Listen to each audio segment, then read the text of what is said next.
Um, Good morning and welcome everybody to today's digital deep dive session. My name is Martin and we from ECLA are very excited to have stp.one here to talk about um, AI product usage and how contract management and analysis can be improved through AI. Please note that the recording, that the session is recorded.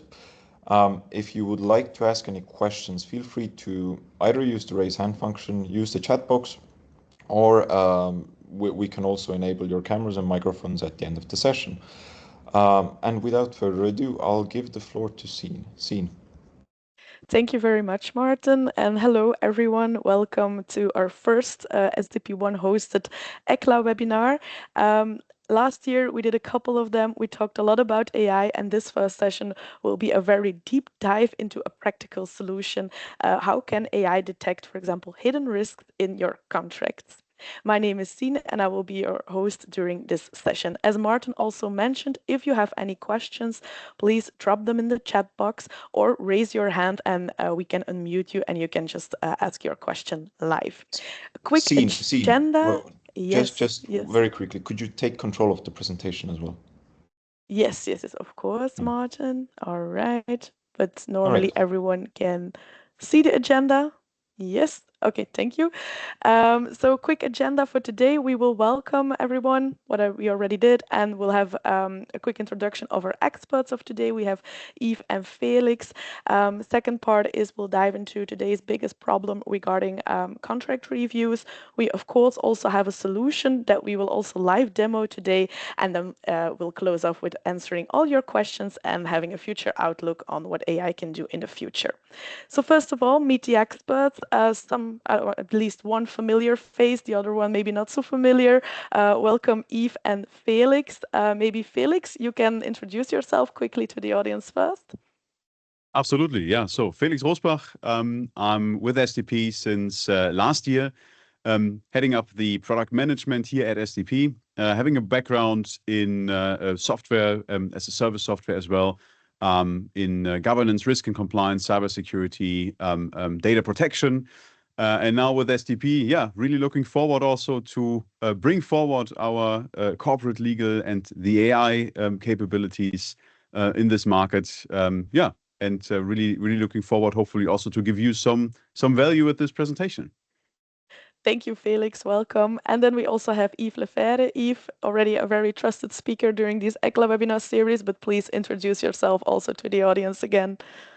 Yes, thank you, Scene. Well, as mentioned here, as a seasoned advisor, I have been in the legal tech scene for quite some time now, helping organizations across Europe and beyond with their challenges in digitalization, and now more specifically in introducing AI solutions to support them in their day-to-day activities, and more specifically then as well in contract management, so AI for contract support, which is obviously the topic of today.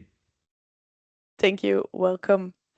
So 90% of companies are unsure whether they've captured all contract obligations. This was a finding that we got out of the World and Commerce and Contracting Report of 2023.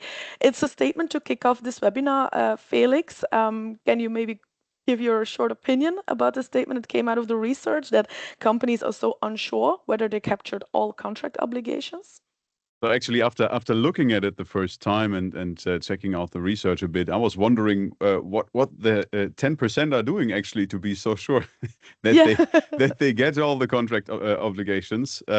Because this is 2023, right? It was before any AI supporting and helping you to get the human factor out of this equation. And to be honest, this is like very clear sign that there is a big uncertainty in the markets. And of course, if we think that through, what we will also find and see in a lot of companies is that you have downfalls from that, right? It's not only the uncertainty about things slipping through, but it's actually the impact of those things that you have overseen that make risk departments, that make the legal departments worry, and that kind of oftentimes are then downstream resulting in real challenges, real problems, and sometimes even renegotiations impossible. So a real business impact. So a very, in my opinion, very drastic number here, but we see it reflected out there. Indeed. Might sound indeed recognizable for the audience here today as well. And then another statement was that 71% of legal departments say that risk identification is reactive, not proactive. Eve, you work already more than 10 years with corporate legal counsel. Does it also sound familiar to you? Do you recognize that in your conversations? Yes, of course, and I think that everyone in the audience will recognize this. And it's not only in contracts that risks are hidden. It's in any kind of matter that a legal department is confronted with. That there are a lot of risks, and the reason why that percentage is so high is because of the evolution in jurisdiction in compliancy obligations that are becoming more and more complex every day and every year, that legal departments that are confronted with this, with the teams that they have, the resources that they have, it becomes very difficult to cover all risks. Now, it's one of the key objectives of a legal department to be able to cover those risks, but with all the work that they have to do and all the risk identification they need to do, they simply cannot do it anymore because there are so many compliancy issues and so many new regulations that are coming towards them. So the importance of having a digital department supported by AI now is becoming key to be able to become a proactive department rather than staying in a reactive modus, which is still the case in most of the departments. And I think even the percentage, although it's a couple of years ago, is even higher today, because the situation is only getting worse in the sense that compliancy and regulations are becoming much more complex than they were 2, 3, 5 to 10 years ago. Indeed, thank you very much. I think these statements also really set the tone, and also the expertise from our two speakers here today about these topics were already very useful to kick off maybe the first live poll. So during this session, we will have 3 polls because we really want to hear the voice from the audience. I will try to gather some information. I will also discuss it. Like, what aspect of contract review do you find most time consuming? This is the multiple choice question, so please fill in, is it clause identification, risk assessment and compliance checks? Is it formatting and redlining, negotiation support, or maybe other things that we did not mention here? And even if you mention the option other, please let us know also in the chat box what the other aspects are of contract review that you find very time consuming today. I give you, I think, up to 1 to 2 minutes to fill in the poll. Thank you, Martin, for setting it up also.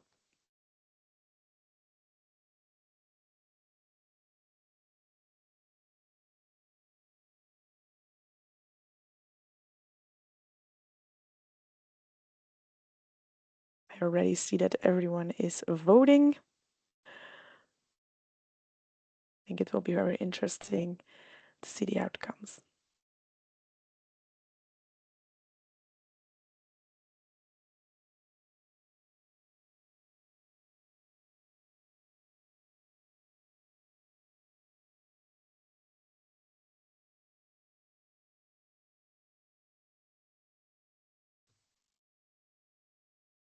All right, Martin, I don't think that anyone is still voting anymore. Can we close the first poll and show the results? So, if you are not seeing the results on the screen, let's see response details.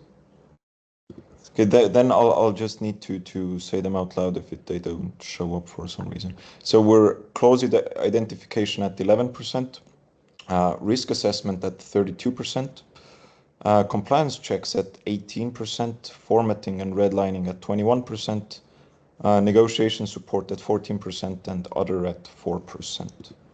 And if I saw it correctly in the chat box, the results are also shown by now. So everyone can also have a quickly look at that, like also our speakers, even Felix, if you can quickly jump into the chat box.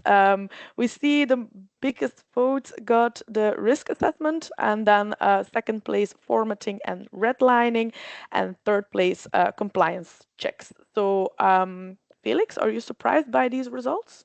Absolutely not. I think it's quite common, and also what we see from customers being most of the times the challenge.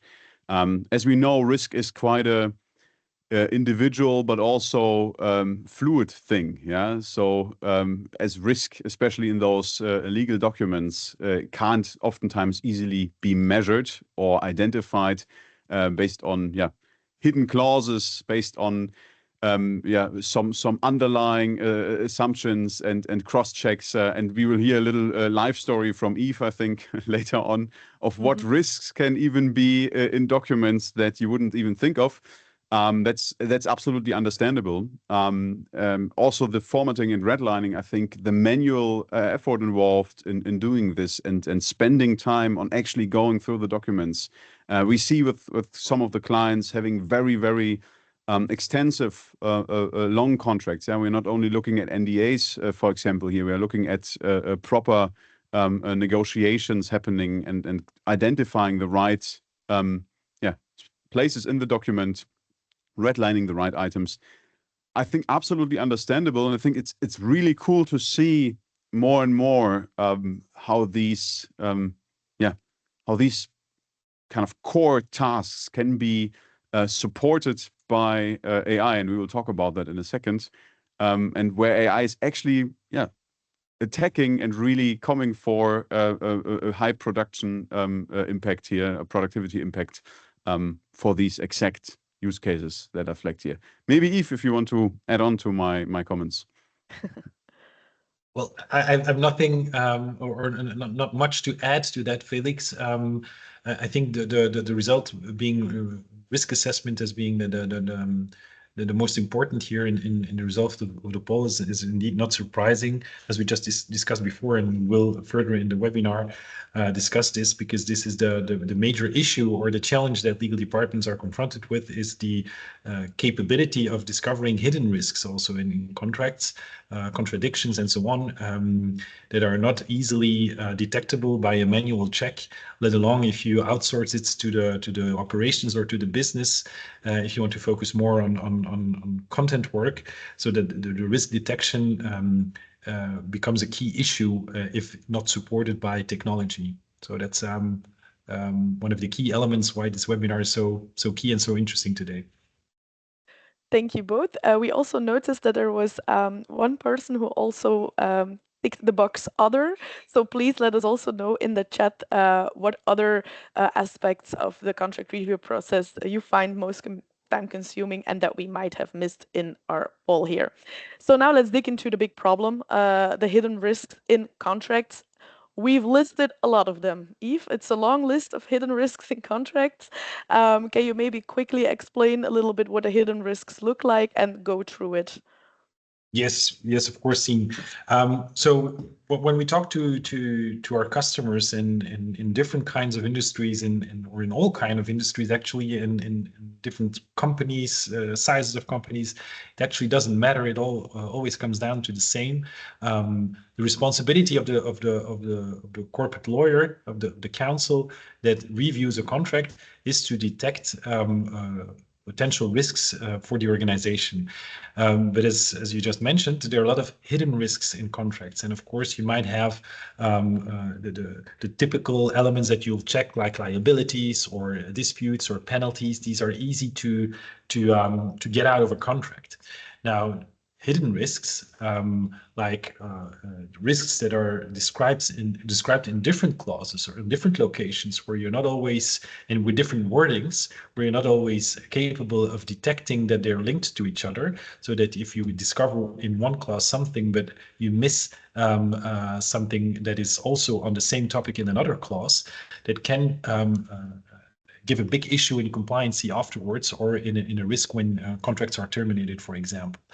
Also jurisdiction for companies that are in a very international scene. Jurisdictions are very important, but as a legal department, you only have the knowledge that you have, and you don't have the knowledge, of course, of all local jurisdictions. So you can, of course, work with local law firms to support you in that. But that's a very costly and time-consuming process. So if you are able to be supported by technology in detecting what the local jurisdiction covers and what if it's compliant with local jurisdiction or if it's not compliant, which is then the issue that you can discover, that is the most added value that you can bring with AI in a contract review, of course. And then, of course, there are others like hidden fees that can come up much later if you don't detect them when you're reviewing the contract. Of course, this has a major impact on your organization. So being able to discover those in a very easy and lean way can really make the difference, and that you can also show to the business, to your managements, to C-level, that you're actually contributing to the organization's objectives and also to a cost controlling, of course, of your organization. Thank you. And of course, again, research confirms what Eve already told us, like contract problems have been piling up for years. When we look at the different statements, again, Eve, is there something that you find very recognizable or remarkable? Like contract review times have doubled in the last 5 years. Again, this is also some years ago. So maybe what will be the status now? And also that 85% of in-house legal teams say that they lack time for proper review before signature. So it's a little bit concerning, right? Yeah, well, the second one is of course linked to the first one. If the review, the volumes of review of contracts have doubled, then and the teams didn't, of course, the resources didn't double. In the contrary, then lacking time in reviewing contracts is becoming a key issue. And the reason why the contract volumes or the review of contracts doubled and even more, we already stated it, is because of a much more complex environment. A lot more legislation that is created and that is obligated to comply with, going from GDPR to cybersecurity to code of conducts that are becoming much more important in organizations. So the compliancy levels are way higher. So reviewing contracts becomes more important and with more volume, but also more complexity. So this is a simple A plus B result that we see here in those statistics. Yeah, and you already mentioned it, Eve. Yeah, the pressure is on corporate legal, but I think Felix, you can tell a little bit more on the impact of these kind of issues on the corporate legal departments.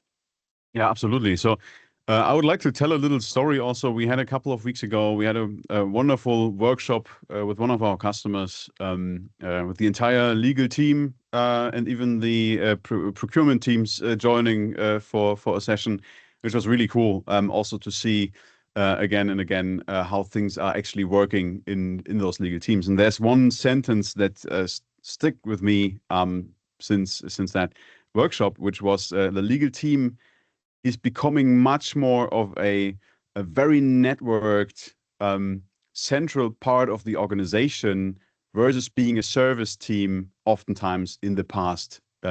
So that change, that shift really, of course, has an impact on the workloads and has an impact on what the legal teams, what the corporate legal needs to do. Yeah.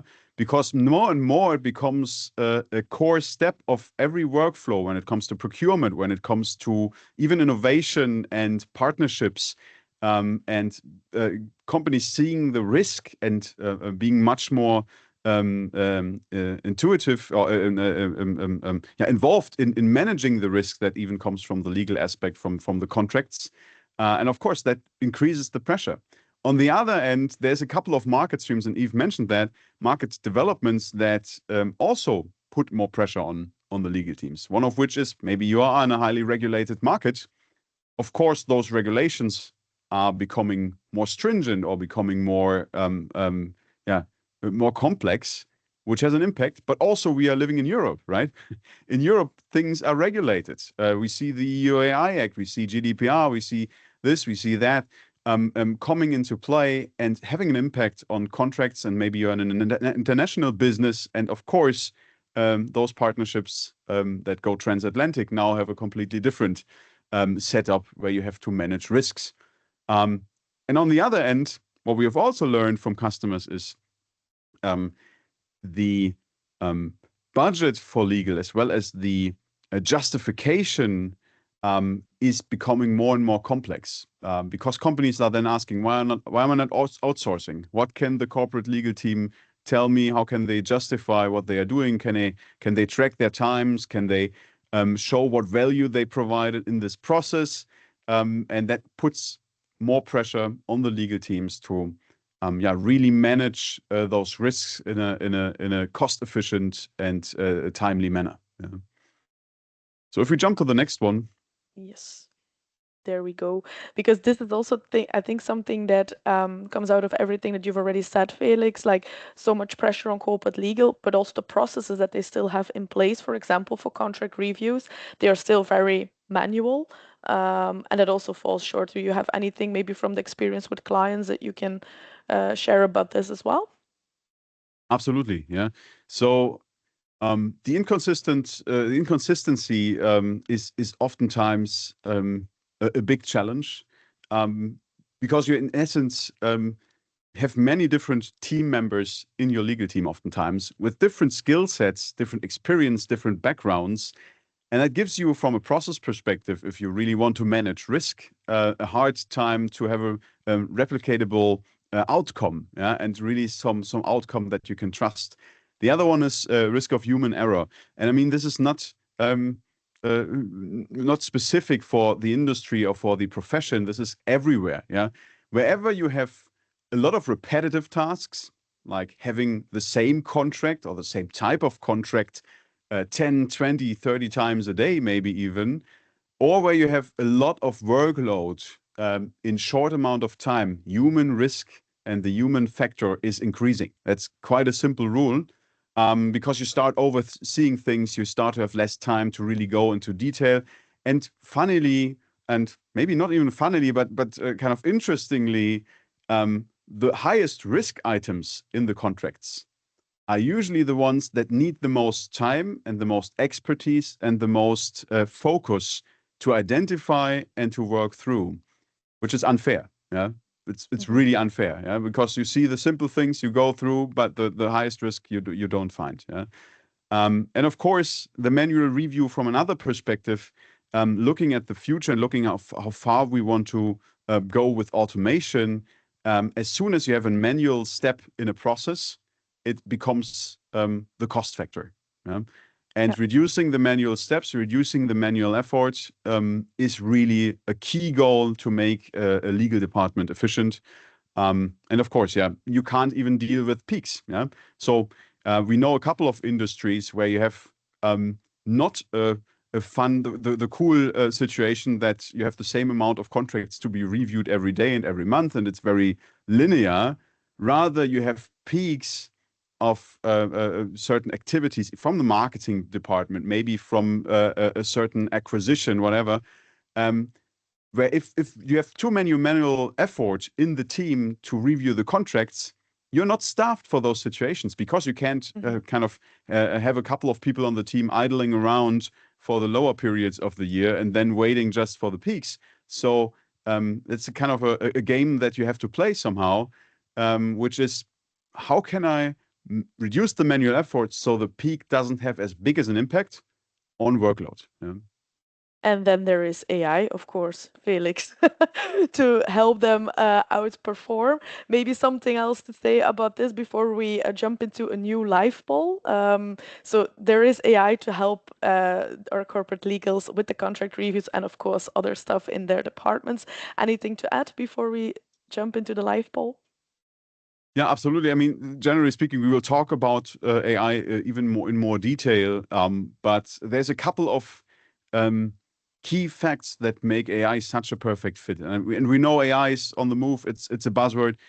But for anything that is written, for anything that is language, AI is, and we all know that, at a point where it outperforms humans. And that is kind of the really positive news here for the legal teams, because not only do you have a very scalable solution at hand that can deal with the peaks, that can deal with the demand on the legal team, but also a solution that really can make sure that you have consistent quality of the reviews, that even identifies things that a human wouldn't. But it also makes things actionable. I think we will cover those topics in a second. But Yes. I think that's good news for the corporate legal. All right, then now we want to hear the voice of the audience again. Martin, if you can quickly start a second poll of this session. How soon do you think AI will become standard in legal contract review? After everything you've already heard during the session, I'm very curious. It already is. Is it within 1 up to 2 years, 3 up to 5 years, more than 5 years, or never? It's a support tool only.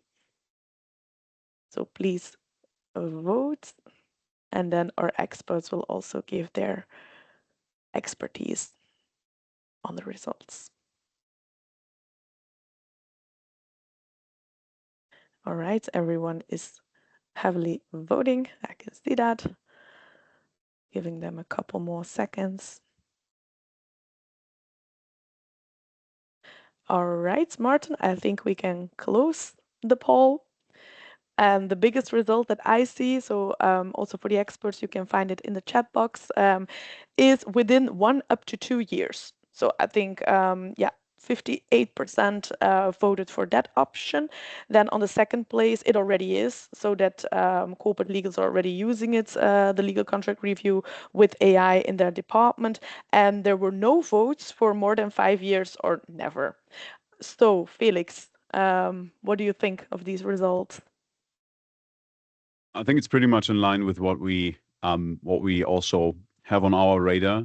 I think the question goes pretty much into the word standard. Yeah. Mm-hmm. So we see almost every legal department out there playing around. You see even roles out there already quite heavily of people having the hat on to identify AI capabilities. The AI partner in law firms. You see that even also in the corporate legal world.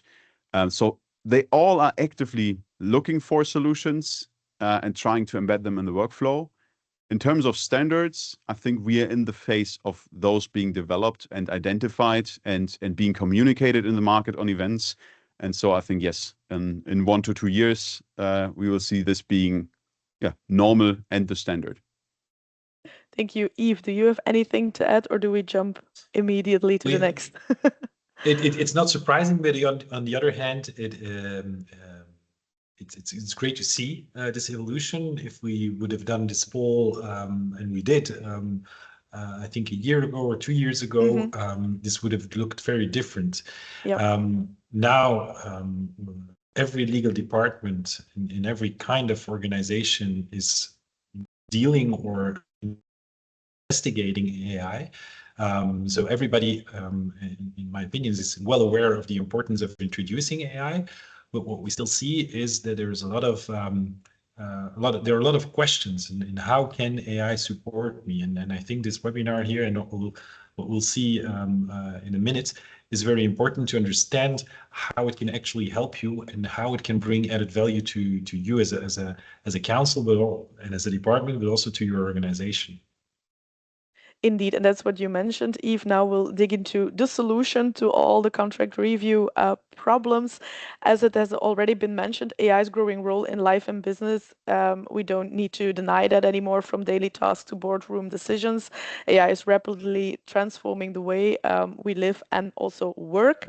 But what can AI now do specifically for contract reviews, and what will you also show later on today, Yves, in the specific demo? Yeah.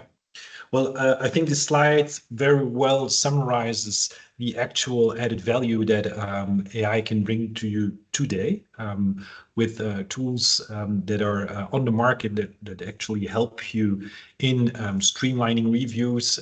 So it's very much in the supporting. So in identification of risks, of non-compliancy issues, and so on. So things that you do very well and normally on a manual basis, but where you have repetitive contracts like NDAs, like other type of service contracts, code of conducts, and so on. So, because it's various type of contracts that you can check. If you can there bring in automation for yourself, but also giving you the ability to outsource it to the operations or to the business, so that they can do pre-checks supported by those AI tools that will help you to free up time to do what is important, but also to only review what is actually needed to be reviewed by yourself. So AI can really support in there. It's never going to replace it, but it's going to really support, and it's going to accelerate you in your processes, but also help your business to accelerate negotiations, to close deals faster in a better way, because again, you are supported in detecting risks very fast and much quicker than you were before. So it really helps you as a department, as an organization, as a team, but also the entire company, of course. And then we indeed, thank you, Yves, for that explanation. We also see it here. Felix research confirms it again. Legal teams using AI contract tools reduce their review time by 40 up to 70%. Also from another report, AI will also recommend clause edits. And then I think 48% of in-house teams are already piloting AI tools for contract lifecycle purposes. Surprised by these outcomes of these different resources? Absolutely not. I think what they show is that adoption is there. We see market movement, which I think is always a great sign, because if there's money, there will be solutions. Quite a simple rule, yeah. So people are looking for it, and also what I see and what I think is the future is making it actionable. That's a huge difference, especially if we look towards current general purpose AI models. And then let's dig into some myths that still exist, Felix, about AI. All AI is the same, and we have the one size fits all. These are trends that we currently noticed in the market. Can you explain that a little bit or give your thoughts on these two myths? Absolutely. I think it's maybe a bit of background. Why do we see these myths in the market? First of all, what we see is that with ChatGPT, there was such a storm on people starting to use and interact with generative AI and really playing around with it and having that feeling of, oh my God, this is huge. This can do everything. This is the coolest thing that happened in the past 20 years. And that led to the perception that you can do everything with this tool. And now after the kind of a period of 2 years after ChatGPT, what we see is that's not the case. It really needs some specifications, some domain knowledge to be married with the large language model to really make it effective. And I read a really cool comparison here, or a kind of analogy, which was, would you really use a tool that you can use also to find recipes for a nice cake to mitigate the risk in your legal department? Yeah. And of course, those tools are really good, but what does make the difference? And maybe spending a couple seconds on that. There's things like privacy and privacy concerns on the one hand, where you really need to make sure which company and which tool are you giving your corporate insights and your corporate secrets, basically. There's other things like how those models are set up and how they are trained. And model training is one thing. Daisy chaining is something completely different. So how do you stack the right tools, the right models in a way that they are really providing value for you understanding a contract and understanding what is happening there, and also provide valuable insights into the contracts. And there can be, with specification, there can be a much bigger impact and a much more clear and correct answer from those AI models. We also have the workflow aspect, which I think is even more important. How does it integrate in your workflow? For example, especially in contract risk analysis, do you have the contract open? Does the model show you the reasoning of why certain things were decided like that? So you're even mitigating the risk of overseeing something that the model didn't see, but also seeing what has happened, which you oftentimes don't get from the larger models that are more general purpose. So there's a couple of really important things to consider, and we will talk about that even at the end of the presentation when choosing the right model. But yeah, those two myths are really to be busted by making sure you have the right model at hand. Yeah. All right, thank you, Felix. And then also something that we noticed is like this year, it's all about implementation. But if we do like a flash forward, 2026 will be about the orchestration, like connecting AI tools not only in legal anymore, but also across other departments like procurement and finance. Do you have anything to tell about that specific trend that we're moving towards to? It's pretty much what we see. I mean, the cool thing about bringing AI in this process is even if you implement it only for the legal team, you have the positive impact that we saw on the statistics of faster time of the checkings and faster and more performance. 2026 will even change it more because, as I said in the beginning, the legal team is a core function of the business with a lot of touch points and interactions with other departments.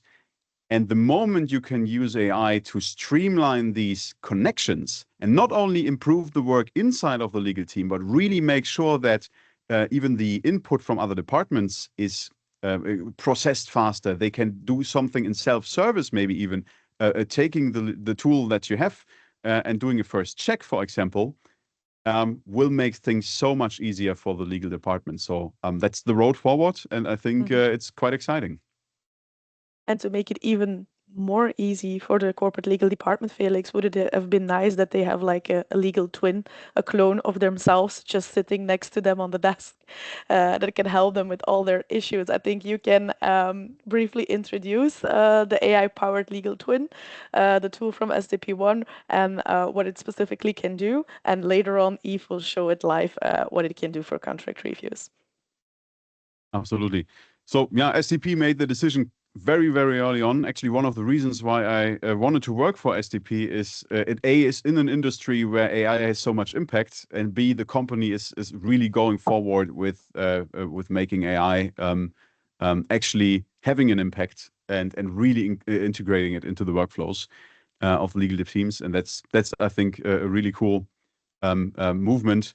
And yeah, with that being said, SDP is actually bringing quite a few cool functionalities and has brought quite a few cool functionalities to life, from checking contracts to checking, talking to matters, really having a summary at hand, simple things like that that make the work much easier of the legal worker. And the most important thing is just to empower them, Felix, if I understood it correctly, and not replacing the legal professionals in the field.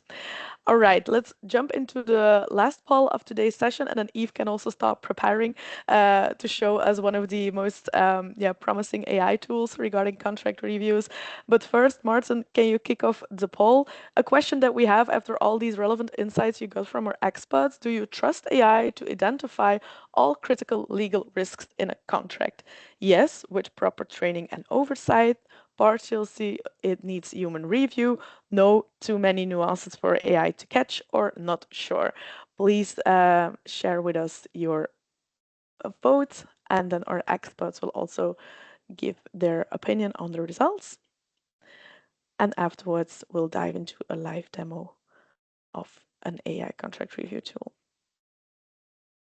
I see that everyone is still voting. Oof, and the results will be very outspoken. All right, last people are voting. Okay, I think we can close off the poll, Martin. And when I have a look at the results, again, also for the speakers, you can find them back in the chat box. The answer is partially. It needs human review, 75%. And then on the second place, we have yes, with proper training and oversight. So there is some trust, but the human review perspective remains a big focus, according to the audience. Are you surprised, Yves, by the results? Well, no, not at all. As I mentioned before, AI is in contract review is there to support you. You will never get a guarantee that all risks, all potential risks or non-compliancy issues are detected by the AI, just as you can't guarantee that as a human being either. But it will really help you in doing it much more efficiently, much more thoroughly, and in a much more qualitative way, freeing up time and making sure that you cover more risks than you would before. But in the end, a human assessment, a human decision, or a human analysis will always be needed from a legal perspective. Thank you, Felix. Do you have anything more to add to the poll? And in the meantime, Yves can start preparing in the back the demo environment. I think Yves summarized it really well. So really well. No, All right. no additional Perfect. comments. All right, perfect. Then Yves, are you ready to show us the legal twin contract insights, the latest AI contract review tool? I think you need to start sharing your screen and take the control. And Martin can quickly help in the back. So I mean, Eve just needs to share their screen, and that should be fine. All right. I am sharing my screen actually. But maybe you need to take also the control.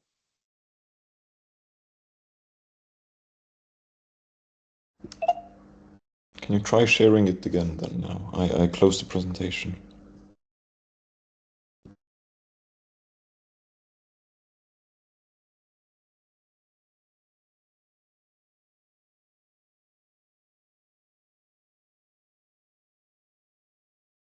There you go. All right. Yes, there we go. Okay. Perfect. Sorry for this little delay. So very excited that we can show you here now this particular tool, which is called Contract Insights, Legal Twin Contract Insights by stp.one. It's a tool, as mentioned before, that will help you, that will support you in your contract review.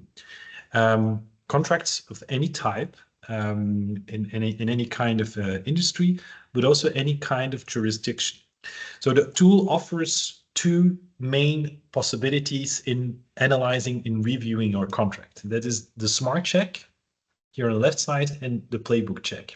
So these are two ways of reviewing your contract. The smart check, the first one is I have a contract I received, I throw it in the tool, and AI will support me in detecting risks. So there is no pre-configuration whatsoever that is needed. When you look at the playbook check, it's the same principle. AI will review my contract, but it will be based and it will be steered by a checklist, a playbook. Typically, what you do today when you manually review a contract, you might have an Excel sheet or a Word document or whatever checklist that you have to review your NDA or your service contract or your code of conduct with key elements that you need to check. Well, those checklists can be uploaded in the tool, can be configured in the tool, and can then be used for any type of that contract that you use for the checklist. So the checklist will be answered by the AI, helping you to review your contract. So let's deep dive now in the actual functionality. So when I do a smart check, I can upload a contract or I can drag and drop it. I can also bring in a reference document. So if I have my standard terms or my standard contract that I want to be used to compare the document that I received, to compare the contract against those standards, I can also give it as a reference document. It's not it's optional. It's not obligatory, of course. Very important is that I can select the law that I want to use to which the contract needs to be compared with. So if I want to check the contract against UK law, French law, Belgian law, Swiss law, and so on, these are the ones available today. Our roadmap foresees, of course, many other jurisdictions to be added. So we use AI LLM models that are specifically based on those jurisdictions, and then in a legal context, but certainly also in a contractual context. So it's not a generic AI tool that covers any type of documents, like we know in the ChatGPT context or the Copilot context. This is very specifically designed to review contracts, because there are many nuances in a contract, many types of languages that are used in a contract. So it's very important to be able to cover these. So we detect also some key data, and then you can start your check. How does it look like when you have done such a smart check? I'm going to take an example here of an NDA that has been checked. So you see 3 screens. The first one is the document that you have uploaded. So this is an NDA in this case. This is a scanned PDF document. So of course, we're also able to analyze those kinds of or those types of documents. In the middle, you see the actual analysis. And we split every block. So every clause, every definition, every paragraph is splitted. So you see them all here, and then you can actually see where the different problems have been detected. And on the right-hand side, you see the report, the actual result. And we, as mentioned, detect some data, the different parties. Also, the different dates in the contracts are extracted and explained which kind of dates they are. You receive a summary, a brief summary of the entire contract, also a brief risk report on the contract, and then very important, a detail of all the different problems that have been detected. Also warnings and specific notes. And then you can deep dive in each different problem. So if you have here a first problem that has been detected, for example, there's a lack of specificity in the definition of confidential information. The AI detected that based on the law that has been selected. If, for example, Dutch law has been selected, well, he will base himself here on that specific law of that country or that region to say that this is a lack of specificity in the definition. He will give you the question that he defines to ask to the contract. He will give the problem, and he will also propose an adjustment so that you can incorporate the adjustment into your contract. He will also give you a severity of the matter. So how severe or how important does the AI esteem the issue to be? And then, of course, you can say, well, listen, this is very well what you discovered, AI. So I approve what you said. This is indeed an issue for us, or not. And important there to know is that he will then learn for next analysis that you will do in the same context. Because obviously, if you have other types of contracts, this where we say here, this is not an issue, it might be in other types of contracts. And of course, in other organizations, this is entirely separated. The learning is done on your own activity and your own context. And so you can cover all the different risks that have been detected, and there are 9 different problems that have been detected in the contract, purely based on the AI analysis. And then you can create reports out of that you can share internally or with third parties. And our roadmap also foresees that you will be able then in the future to negotiate directly with your third party into the tool as well. And of course, link to your CLM tool. CLM tools like Novia offer you the complete CLM experience from storage towards obligations management. Well, the immediate interaction then with those kinds of tools is, of course, also very helpful in your day-to-day operations. So this is a smart check. Now, let's go and see what a playbook check means. So the same principle, but a little different, because there you will use checklists, and checklists you can easily upload and create here. So you can have different kinds of checklists. Let's take this one here, for example. So here you have all the different questions that you want to ask to your checklist with a little description, so a little guidance that you can give to the AI. And of course, this can be modified over time if legislation changes or you want to put other accents in your checks. This can be modified. So how is this then applied? Again, same principle here. If I want to do a playbook check on a contract, I just drag and drop or upload a contract. I can select again the law that I want to use. So if I want to use Dutch law or law from the Netherlands, I can select it, and I can select a particular playbook. So I want to do the check of an NDA. So I want to use our specific playbook for an NDA, and then I can create my playbook check, and the check will be done. So how does it look like? Again, the same principle. On the left-hand side, you have the contracts that you uploaded, split it up in the different clauses, definitions, and paragraphs. In the middle, you have the actual analysis. So you have the checklist here, and you can already immediately see where there are some issues discovered. And then here on the right-hand side, you have the actual report. So for every question in your checklist, in your playbook, you will have an answer. So the first question is there a reasonable duration? Apparently, the AI states that the duration of 10 years is not reasonable against, again, Dutch law is selected here. So it's higher than what is normal. He then indicates also in where in the contract which information he took to base himself on to say this. You can adopt this answer, or you can answer yourself. And this is done for every single check in your playbook. Is there a clear termination period? Apparently, the AI states that he thinks it is. So he also, again, states why he thinks it is, and then you can check this as well.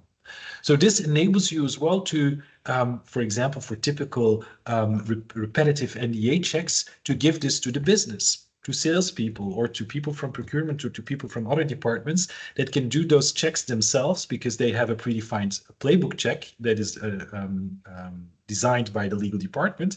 But for every check, there is an answer, and they can do already a lot of work that you would normally do yourself manually. So different kind of playbooks for different kind of contracts will really help you to steer your review. This is high level. Of course, if you want to deep dive in this kind of tool, please do not hesitate to reach out. We will be more than happy to give you a more personalized demo. But this should give you a first glimpse or first insight of what is actually possible today by just activating the system using the different jurisdictions in Europe today. So very excited that I've been able to share this with you, and would be very happy to continue this discussion after this webinar. Senior muted. Thank you very much, Yves. I noticed a question in the chat box. Is the proposed adjustment automatically shown in the text in track changes?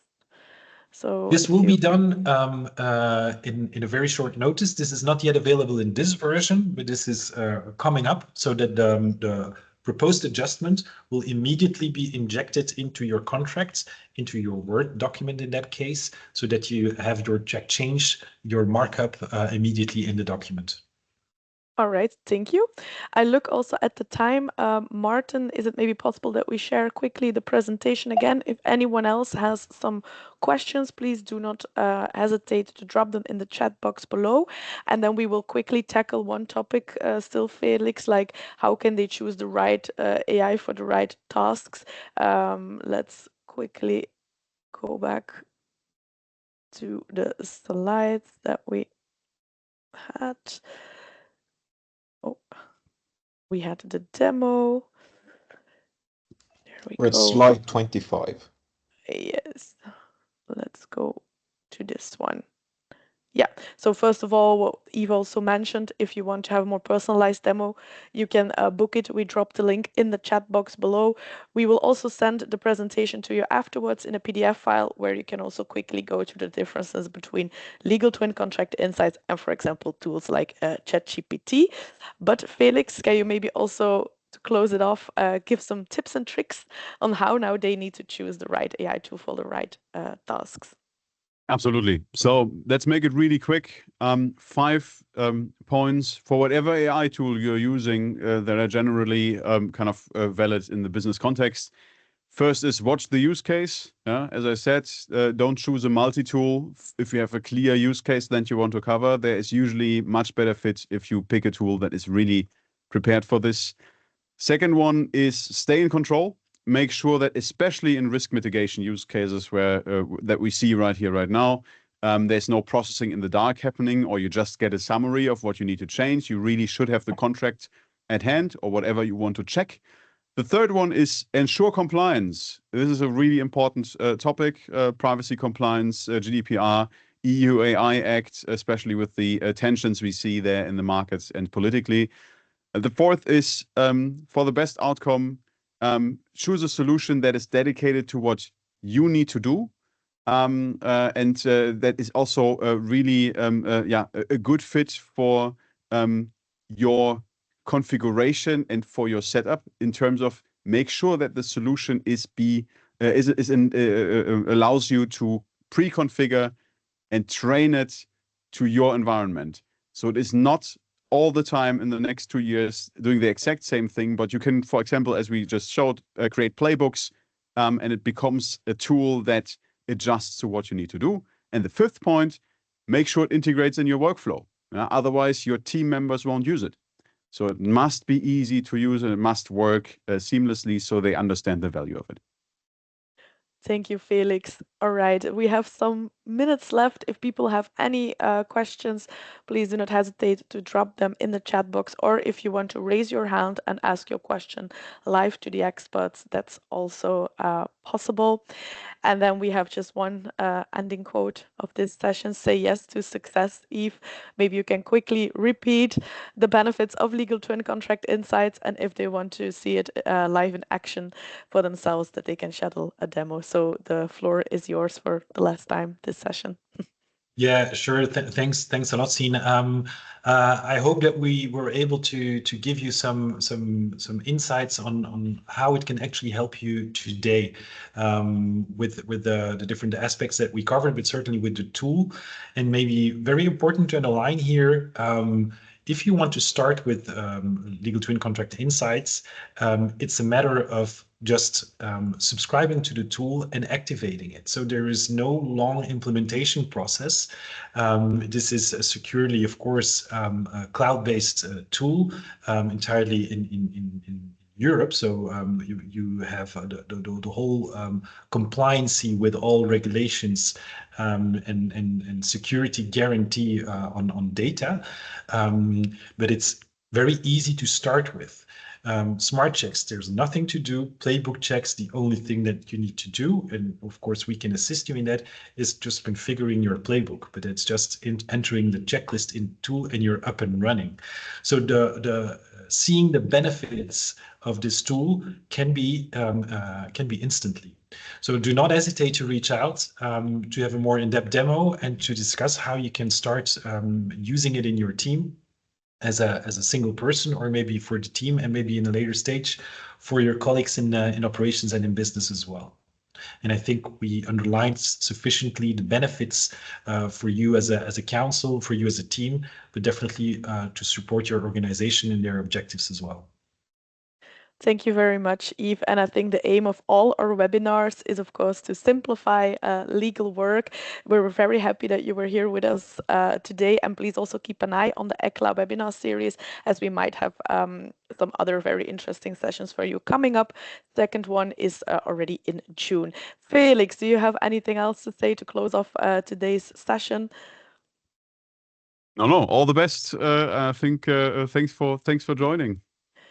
Thank you very much. And I quickly have a last look at the chat box, but I think everything was pretty clear. So thank you very much, speakers. And if the people want to get in touch with you, they can follow you on LinkedIn and also get in touch with us by checking out our website.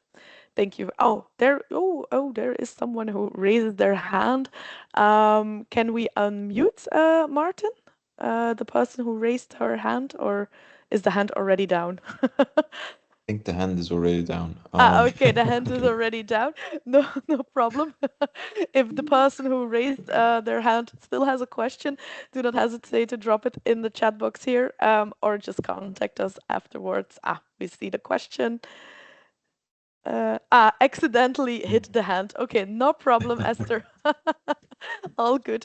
So thank you everyone for being here with us today. Looking forward to our next session, and enjoy the rest of your day.